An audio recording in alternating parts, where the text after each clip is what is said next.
Muy buenos días con todos. Hoy les voy a presentar el análisis económico del derecho laboral.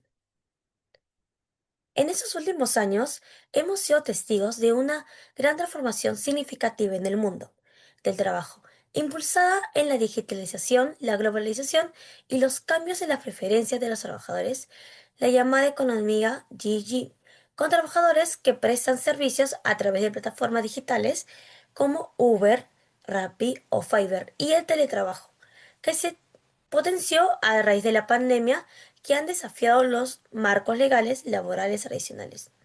El problema central de esto es que en el derecho laboral, pero no fue diseñado para relaciones de trabajos estables, presenciales y subordinadas, mientras que en esas nuevas formas de trabajo son flexibles, autónomas y digamos descolarizadas. Desde esta perspectiva del análisis económico del derecho, estas rigideces legales generan unas eficiencias que afectan a la asignación de esos recursos, que alteran, digamos, los incentivos de los empleadores y también los trabajadores, e incluso pueden fomentar la informalidad.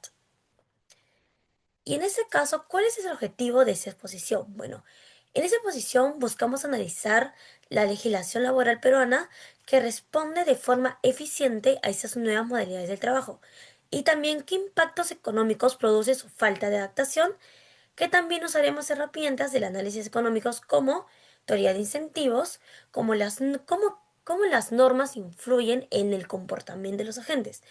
Además, los costos de transacción, de cómo esas reglas laborales pueden aumentar o reducir barreras de entrada, contratación y cumplimiento. Y también el análisis costo-beneficio, que es lo que evalúa si la protección que brinda ciertas normas justifica sus efectos adversos sobre el empleo. Además, vamos a contrastar el caso peruano con algunas experiencias internacionales para ver si hay modelos más eficientes y sostenibles. Hablaremos sobre sus definiciones y características en esas nuevas formas de trabajo. Bueno, en primer lugar, empezando con la economía JG, se basa más que todo en las relaciones laborales, temporales o por encargo, donde no hay un empleador clásico, sino unas plataformas intermediarias, por ejemplo, Rappi, Uber, Globo. Además, en este caso no hay horarios fijos ni tampoco beneficios sociales. Y desde este análisis económico del derecho, estas plataformas reducen costos de transacción entre oferta y demanda, además de ese trabajo que lo que en teoría aumenta la eficiencia del mercado, pero también traslada el riesgo complementamente del trabajador. Ahora, en el caso del teletrabajo, es una forma de empleo subordinado, pero también descolarizado, mediado por tecnologías. Además, desde el caso desde 2022, el Perú tiene una ley, que es la ley 315/72, pero aún no se han generado suficientes incentivos para su aplicación masiva. Y desde ese análisis económico del derecho, el teletrabajo puede aumentar la productividad y también reducir costos de operación, pero solo si la regularización es flexible y permite adaptaciones según sus sectores. A nivel mundial, la economía GG mueve más de 300 mil millones de dólares al año en países como Estados Unidos, que son más del 30% de la fuerza laboral que trabaja en esas modalidades. En el Perú, más de 250.000 personas que trabajan mediante plataformas digitales, pero la gran mayoría está en informalidad. Además, durante la pandemia, el teletrabajo llegó a representar el 20% del empleo formal urbano, pero hoy ha retrocedido bastante. Entonces, en esa realidad ya ha cambiado y el problema en que la regulación no acompaña y desde el análisis económico del derecho es una falta normativa que genera pérdidas sociales y económicas. Ahora, la pregunta es, ¿cuáles son los beneficios y también desafíos de estas nuevas formas de empleo? Bueno, desde lo económico hay beneficios, que son los trabajadores, que tienen la flexibilidad y también las empresas que ahorran costos y generan oportunidades para personas que antes estaban fuera del mercado. Pero también tenemos desafíos grandes, que no hay cobertura de salud, ni pensiones, ni seguridad. Cuando alguien tiene un accidente o se enferma, no hay quien responda. Y eso genera un problema de externalidad, ya que el Estado termina asumiendo los costos que deben estar cubiertos por el sistema laboral. Desde ese análisis económico del derecho, eso muestra que las reglas actuales no están alineando bien esos incentivos. El gran problema es que nuestras leyes laborales siguen pensando en un modelo clásico de trabajo, que es presencial, con horarios y con supervisión directa. Pero hoy muchas plataformas usan algoritmos para controlar al trabajador, sin que eso sea considerado subordinación legal. Entonces, hay una inseguridad jurídica y eso genera algo que en el análisis económico del derecho llaman costo de transacción. Nadie sabe si lo que está haciendo es legal o no, si tiene que pagar beneficios o no, y ese escenario desincentiva la formalización y reduce también la productividad. El derecho debe seguir al hecho como la sombra sigue al cuerpo, según Rudolf von Jurin, jurista y autor de la obra La lucha por el derecho. El derecho laboral peruano, construido sobre una lógica industrial del siglo XX, se basa en la figura del trabajador subordinado, con jornada fija, beneficios sociales y un empleador claramente identificado. Sin embargo, estas nuevas formas de trabajo, como el delivery por apps o el teletrabajo descentralizado, desafían profundamente esa estructura. ¿Dónde encaja un repartidor de Rappi o un programador freelance que nunca ve a su jefe? Nuestra legislación, contenida en normas como la Ley de Productividad y Competitividad Laboral y el Código Civil, que regula el contrato de locación de servicios, enfrenta serias fricciones al intentar encajar estas nuevas relaciones. La clave está en la subordinación. Sin esta no hay relación laboral tradicional. Así, muchos trabajadores gig economy quedan excluidos de beneficios como CTS, seguro o pensión. Esto genera una brecha jurídica que desprotege a miles. La Cassación Laboral número 6285-2019, Lima, recuerda que para que haya vínculo laboral debe probarse subordinación jurídica, económica y técnica, lo cual muchas veces no se da o no se puede probar fácilmente en este tipo de modelos.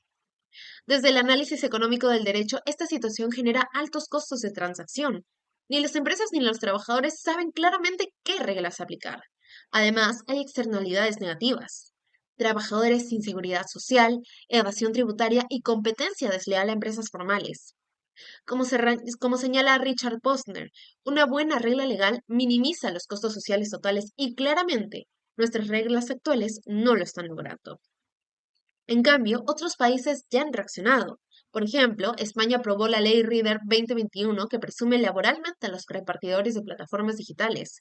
Reino Unido, en el caso Uber versus Aslam 2021, la Corte Suprema reconoció derechos laborales a conductores, pese a su independencia operativa.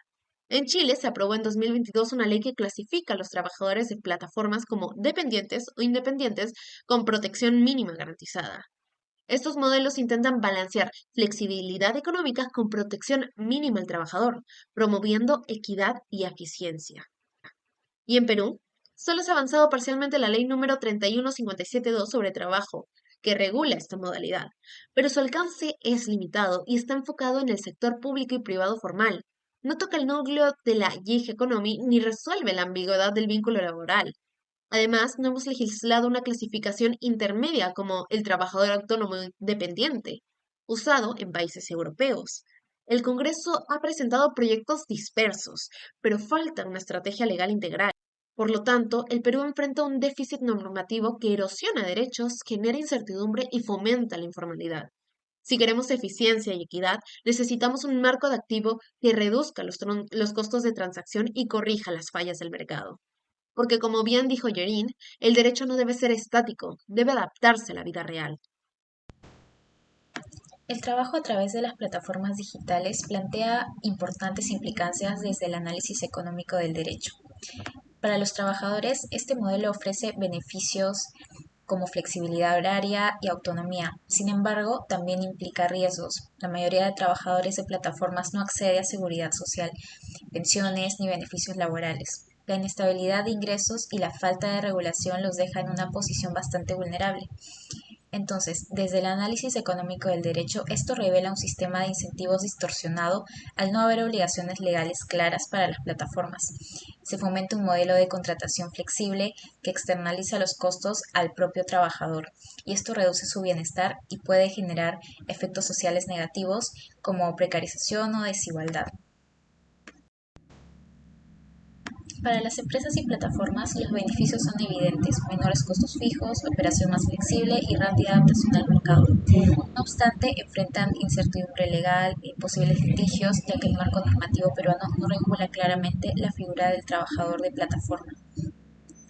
El análisis económico del derecho nos permite entender que esta falta de regularización puede incentivar un crecimiento empresarial a corto plazo, pero desincentiva la formalización y crea un entorno de competencia desleal que afecta la eficiencia del mercado y la innovación a largo plazo. En cuanto al Estado y la sociedad, esta informalidad limita la recaudación fiscal e incrementa la desigualdad de la distribución de ingresos y genera una externalidad negativa, ya que el costo de salud, las pensiones y el bienestar de los trabajadores termina siendo asumido por todos, incluso por quienes no participan de estas plataformas. El análisis económico del derecho señala que una clara falla de mercado, ya que la ausencia de regulación impide corregir estos desequilibrios afectando el desarrollo sostenible del país. En resumen, el análisis muestra que la regulación laboral actual no se adapta al nuevo modelo de trabajo digital, y esto perjudica a los trabajadores, así como también debilita la sostenibilidad del sistema y limita los beneficios sociales que podrían generarse. Por ello proponemos diseñar un marco legal que reconozca esta nueva forma de empleo y pueda establecer condiciones mínimas de protección laboral, como seguros de salud y pensiones, y que incentive a las plataformas a formalizar su actividad sin eliminar su flexibilidad operativa.